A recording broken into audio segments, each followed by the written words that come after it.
Hey everybody, and welcome to Melbourne here in Australia. Today we are going to be taking a domestic flight here in Australia, and we're taking Virgin Australia up to the Gold Coast tonight.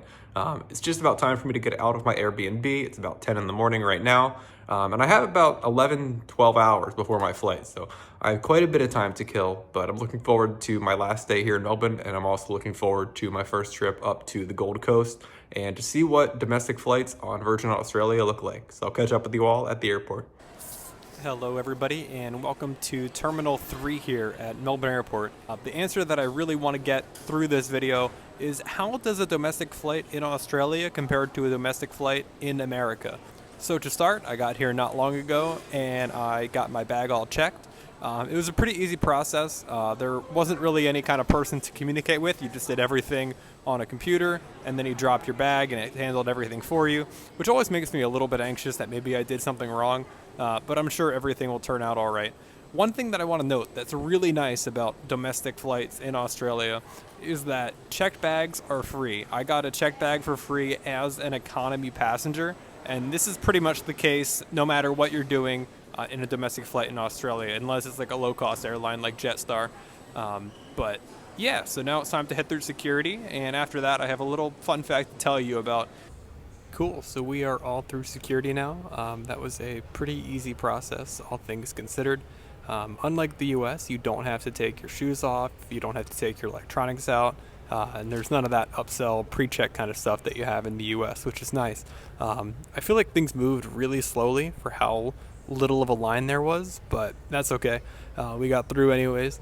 So as far as lounge access goes, I usually obviously would not get lounge access on the economy ticket, but with Priority Pass, I do have access to lounges here at the Melbourne Airport. Most notably, since Terminals 3 and 4 are connected and Rex has a lounge in Terminal 4, I can access the Rex lounge. However, it closes in like 5 minutes, so I don't think it's worth it to go over there only to be in for 5 minutes, which is a shame, but I'm honestly probably hungry enough that I would want something more substantial than a business class lounge could offer anyways. But I'll take some time now to explore the airport and get some dinner, because I still have a little more than an hour and a half before it's time to board tonight. So, as promised, here is the fun fact about domestic flying in Australia, and it's that you do not need to be a ticketed passenger in order to access domestic terminals, which is kind of crazy. It's how things used to be in the US before that changed. You still need to go through security and do all of that stuff, but you do not need a ticket. You're never checked to see if you have a ticket. There's never a scan of your ID to make sure that you're ticketed. You just have to go through security. The first time I was in Australia, which was in June of 2023, I went to the domestic terminal in Sydney just because I couldn't believe it was true.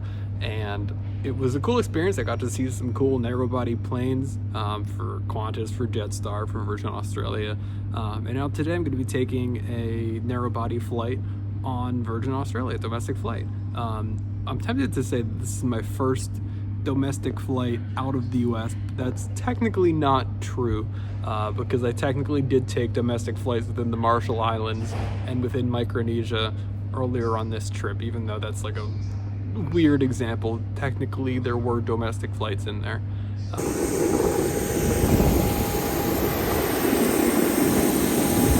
Welcome to Virgin Australia's 737-800. A couple interesting things that I want to bring up. Number one is that, as you saw, boarding was through two sides of the plane. People that were seated in first class and premium economy or economy X boarded through the front of the plane, and people in regular economy, such as myself, we boarded through the back of the plane. I'm perfectly happy boarding through the back of the plane, if I'm being honest. Be able to take the stairs, step on the tarmac, that kind of stuff is cool, and I got to see a really nice sunset, so I'm totally fine with that. The other thing that I think is interesting is that my ID was never checked at any point in this process before boarding the flight.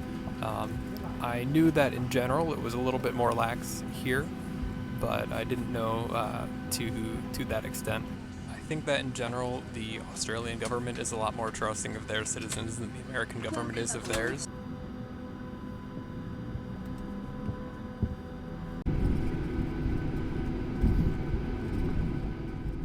The lighting on Virgin Australia is all kinds of funky, but if I'm being honest, with purple being my favorite color, I kind of dig it.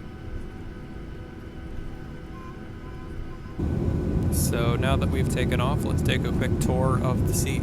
Up here at the top, we have a little pouch where you have your menu, your safety information, and a barf bag.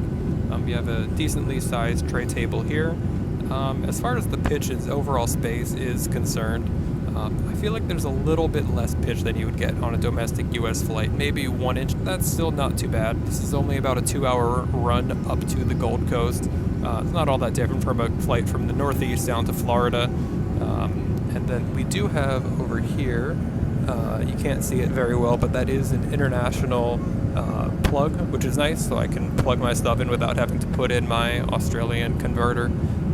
And I also kind of lucked out here, and there is nobody in the middle seat, so I have some more space to put my legs and to stretch out.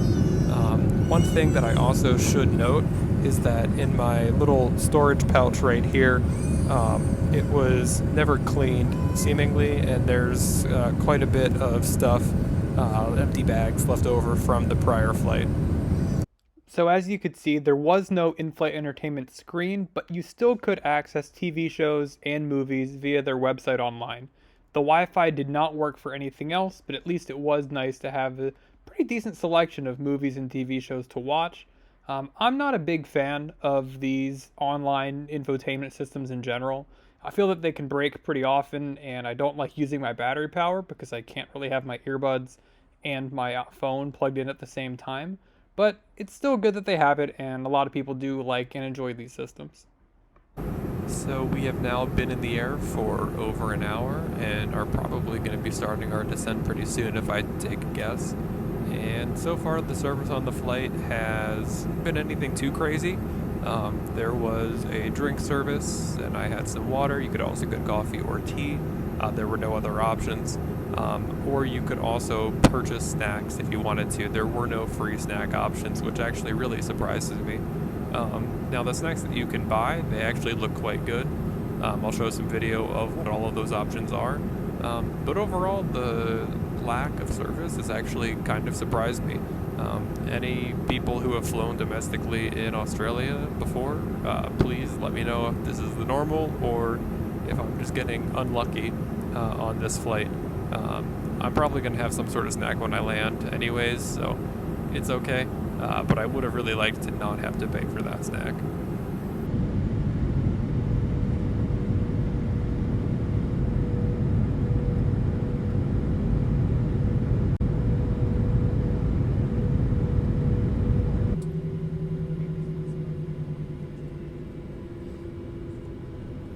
Even though this might sound pretty silly, it was pretty strange to be in a foreign country and not go through immigrations after landing. Obviously it's a domestic flight, so there's never going to be immigration, but weird nonetheless. And welcome to the Gold Coast. That was definitely an interesting day of flying, and overall I'd say I have a pretty positive impression of flying domestically in Australia. A couple things that really stand out to me are, number one, it's just a lot easier. I feel like it reminds me of what I've heard people tell me flying domestically in the US was like prior to September 11th. And I think it's interesting just how I could draw some parallels there in terms of how the overall process was of not showing ID or anything like that. It's kind of weird, but there was still a security check, just like you would have flying in the US, so I completely get it. As far as the service goes, it was kind of somewhere in between an ultra low-cost carrier like Spirit or Frontier and a full-service airline like a United or an American. And I think that the overall hard product was slightly worse, and I think the soft product, like the lack of food and stuff like that, was also slightly worse as well. But for the price, which was about $90 US, I'm completely happy with what I got. This was a 2-hour run up to the Gold Coast, and flights on a mainline carrier in the US from the Northeast to Florida, which is roughly as long, would certainly be quite a bit more expensive than what I paid. For reference, Qantas was about $10 more, and Jetstar was about $40 or $50 less on the dates that I ended up booking this flight for, and I booked about 2 months in advance. So anyways, thank you everybody for watching this video. I will be back soon with my next video, which is going to be more business class. The rest of the way it's almost entirely business class and some pretty cool, rare products that you may not have seen before. So thank you everybody for watching, and I will see you later on.